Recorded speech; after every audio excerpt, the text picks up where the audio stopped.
Hello students, I am doctor Vinod कामले।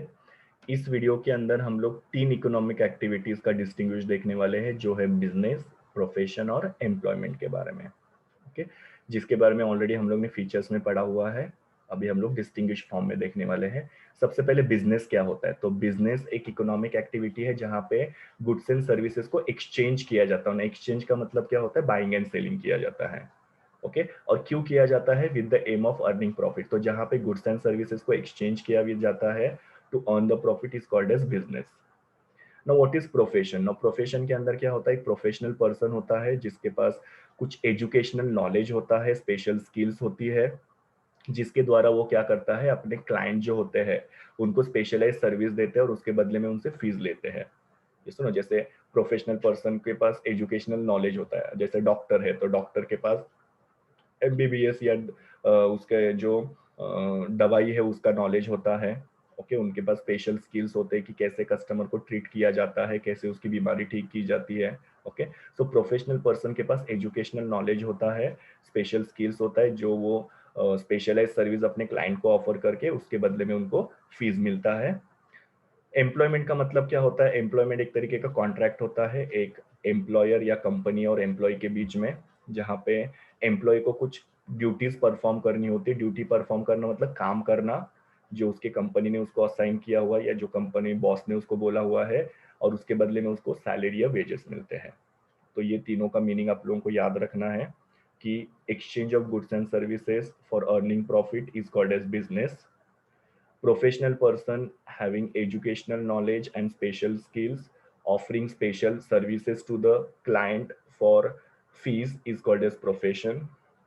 और employment के अंदर it is a contract between the employer and employee where the employee performs certain duties assigned by the employer is called as employment, और उसके बदले में उसको salary या wages मिलते हैं। Okay, now reward. ऑलरेडी मैंने आप लोगों को बताया ये कि बिजनेस के अंदर बिजनेसमैन को क्या रिवॉर्ड मिलता है, तो प्रॉफिट। प्रोफेशन के अंदर प्रोफेशनल पर्सन को क्या रिवॉर्ड मिलता है, तो प्रोफेशनल चार्जेस, इसको फीस बोला जाता है जनरली। और एम्प्लॉयमेंट के अंदर वेजेस या सैलरी पे किया जाता है। ओके, तो ये रिवॉर्ड मिलता है इन लोगों को। Capital investment. कैपिटल इन्वेस्टमेंट मतलब क्या?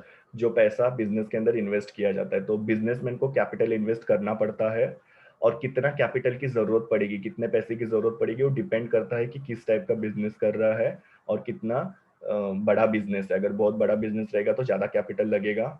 ओके, और किस तरीके का बिजनेस कर रहा है, अगर सपोज कोई बड़ा शॉपिंग मॉल है तो ऑब्वियसली ज्यादा कैपिटल लगेगा। छोटा सा कोई अगर किराना स्टोर है, जनरल स्टोर है, तो कम कैपिटल लगेगा। सो बिजनेसमैन को कैपिटल की जरूरत पड़ती है। प्रोफेशन के अंदर डिपेंड करता है कैपिटल लग सकता है कि नहीं लग सकता है। जैसे मैंने आप लोगों को पहले ही बताया था, प्रोफेशनल्स दो टाइप के होते हैं, कुछ प्रैक्टिसिंग प्रोफेशनल्स होते हैं और कुछ वर्किंग प्रोफेशनल्स होते हैं। ना प्रैक्टिसिंग प्रोफेशंस का मतलब क्या होता है? सेल्फ एम्प्लॉयड होते हैं। वो लोग खुद की प्रैक्टिस करते हैं। जैसे डॉक्टर है तो उसका खुद का दवाखाना हो सकता है, चार्टर्ड अकाउंटेंट है तो उसका खुद का ऑफिस हो सकता है, जहां से वो लोग क्या करते हैं, क्लाइंट्स को हैंडल करते हैं या पेशेंट्स को हैंडल करते हैं। तो अगर आपका खुद का प्रोफेशन है, सेल्फ एम्प्लॉयड हो, तो आप लोगों को कैपिटल लगेगा, बिकॉज आपको हॉस्पिटल या डिस्पेंसरी कंस्ट्रक्ट करनी पड़ेगी। फिर आपको उसके लिए रॉ मटेरियल वगैरह या दूसरी जो भी रोजमर्रा में लगने वाली चीजें वगैरह होगी, उसके लिए कैपिटल लगेगा। पर अगर आप प्रोफेशनल हो और किसी के यहाँ पे काम करते हो तो आपको कैपिटल इन्वेस्टमेंट की जरूरत पड़ेगी नहीं। आपका जो बॉस होगा वो आपको सारी चीजें अवेलेबल करके देगा। तो प्रैक्टिसिंग प्रोफेशन के लिए कैपिटल की जरूरत पड़ती है, वर्किंग प्रोफेशन के लिए कैपिटल की जरूरत पड़ती नहीं है। और एम्प्लॉयमेंट के लिए कैपिटल की जरूरत पड़ती नहीं है, बिकॉज सारी चीजें जो होती है वो एम्प्लॉयर या बॉस प्रोवाइड करता है। Okay, nature of work. Business में क्या काम किया जाता है? तो गुड सप्लाई किए जाते हैं कस्टमर्स को, ताकि उन लोगों की नीड जो है वो सेटिस्फाई हो जाए और बिजनेसमैन को प्रॉफिट मिले। तो यहाँ पे गुड सप्लाई करने का काम किया जाता है। यहाँ पे एक्सपर्ट सर्विसेज अपने क्लाइंट को प्रोवाइड की जाती है, वो काम किया जाता है। और यहाँ पे एम्प्लॉय जो होता है वो एम्प्लॉयर का काम जो होता है, एम्प्लॉयर ने जो भी काम असाइन किया है या जो भी काम उसको दिया है उसको कंप्लीट करता है। ओके, तो इस तरीके का यहाँ पे काम होता है जिसको नेचर ऑफ वर्क बोलते हैं। क्वालिफिकेशन। बिजनेसमैन के लिए कोई भी ऐसा स्पेसिफिक क्वालिफिकेशन की जरूरत नहीं होती है, कोई मिनिमम क्वालिफिकेशन नहीं होता है। कितना भी पढ़ा हुआ इंसान कोई भी बिजनेस कर सकता है। So there is no minimum qualification requirement. Profession के लिए स्पेसिफिक क्वालिफिकेशन होता ही है, जैसे डॉक्टर के लिए एमबीबीएस या दूसरी डिग्री लगती है, फिर बाद में चार्टर्ड अकाउंटेंट के लिए सीए की डिग्री आईसीए का होना चाहिए, फिर बाद में दूसरे जो भी आर्किटेक्ट वगैरह होते हैं तो उनके लिए उनके पास वो इंजीनियरिंग का वगैरह डिग्री होना ज़रूरी होता है। सो हर एक प्रोफेशन के लिए डिग्री ज़रूरी होती है, स्पेसिफिक क्वालिफिकेशन की ज़रूरत होती है। ओके, बिना स्पेसिफिक क्वालिफिकेशन को वो पर्सन प्रोफेशनल पर्सन नहीं कहलाया जाता है। और एम्प्लॉयमेंट के ऊपर डिपेंड करता है कि आप लोग किस तरीके के जॉब पे हो, उसके हिसाब से आप लोगों को वो डिग्री की ज़रूरत पड़ती है या क्वालिफिकेशन की ज़रूरत पड़ती है। जैसे कि आप मैनेजर लेवल पे काम कर रहे हो तो शायद आपको एमबीए की डिग्री लग सकती है, या फिर आपने मास्टर्स भी किया होगा तो भी आप लोग मैनेजर लेवल पे काम कर सकते हो।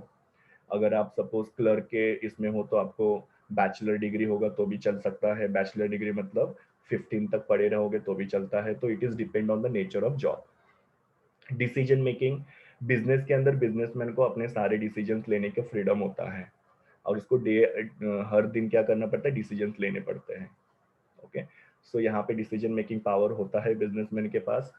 प्रोफेशनल पर्सन के पास कैसा होता है, अगर सपोज उसका खुद का अगर रहेगा प्रैक्टिस या सेल्फ एम्प्लॉयड रहेगा तो खुद के डिसीजन खुद लेगा। जैसे डॉक्टर है तो डॉक्टर खुद का डिसीजन खुद ले सकता है कि भाई उसके पास अगर कोई पेशेंट आ रहा है तो वो बता सकता है कि ये दवाई आप लोग कंज्यूम करो, या फिर आप ये ट्रीटमेंट करो, या ये टेस्ट करो, वैसे वो अपने डिसीजन ले सकता है। बट जब वर्किंग प्रोफेशनल होते हैं जो कहीं पे काम करते हैं तो उनको क्या करना पड़ता है, शायद तक किसी और से कंसल्ट करना पड़ सकता है। वो उनके बॉस हो सकते हैं, उनके सीनियर हो सकते हैं, उनको कंसल्ट करना पड़ेगा। ओके, सो यहाँ पे कंडीशन है, प्रैक्टिसिंग रहेगा तो खुद के डिसीजन खुद ले सकते हैं, वर्किंग रहेगा तो कंसल्ट करना पड़ सकता है। शायद तक खुद के डिसीजन वो लोग शायद तक नहीं ले सकते हैं। एम्प्लॉयमेंट में भी इनको कोई भी डिसीजन मेकिंग पावर नहीं होती है। सारे जो डिसीजन होते हैं वो कौन लेंगे, एम्प्लॉयर मतलब बॉस लेगा। ओके, एग्जाम्पल्स नाउ, बिजनेस के एग्जाम्पल जैसे बिल्डर है वो बिजनेसमैन है, ग्रोसर मतलब जो ग्रोसरी वगैरह बेचता है, धान्य बेचते हैं वो बिजनेसमैन है। सुपरमार्केट अगर है आपका तो आप बिजनेसमैन के कैटेगरी में आते हो, तो ये सारे बिजनेसमैन है। प्रोफेशन के अंदर डॉक्टर, चार्टर्ड अकाउंटेंट, लॉयर, ये सब प्रोफेशनल्स के एग्जाम्पल हैं। और एम्प्लॉयमेंट में क्लर्क, सेक्रेटरी, कोई भी ऑफिसर या मैनेजर, ये सब एम्प्लॉयमेंट के एग्जाम्पल्स है। तो ये डिस्टिंग्विश आप लोगों को इस तरीके से याद रखना है। Thank you students, please do like, share, comment and subscribe to my YouTube channel, and also recommend my channel to your friends. We will meet in the next video.